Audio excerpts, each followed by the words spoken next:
们继续要带大家来看到的是，花莲的瞬间阵风已经达到了10级，在民国路上有10公尺高的大树倾倒，那么路树倒下来压到了变电箱，造成了变电箱爆炸，结果有15户因此停电。再加上适逢大潮，花莲吉安溪出海口甚至经传海水倒灌。另外呢，就是在崇德海边还有七星潭周边，还涌现了5公尺高的长浪。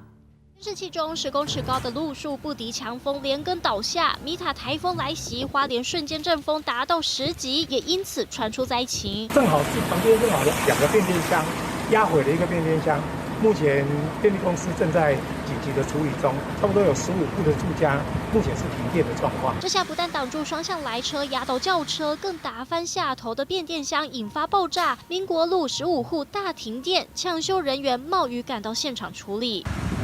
来到吉安乡，竟出现海水倒灌。由于碰上大潮，海水不断往陆地进逼，连带把溪流往反方向冲，画面相当惊人。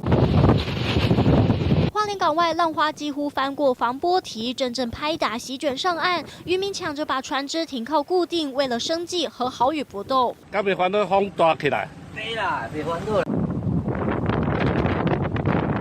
登上七星潭的望海楼，海面满是白色浪花，天空灰蒙蒙，就怕台风一来，又有游客前来观浪。海巡人员辛苦冒雨巡守，也拉起警告线，慎罚万一。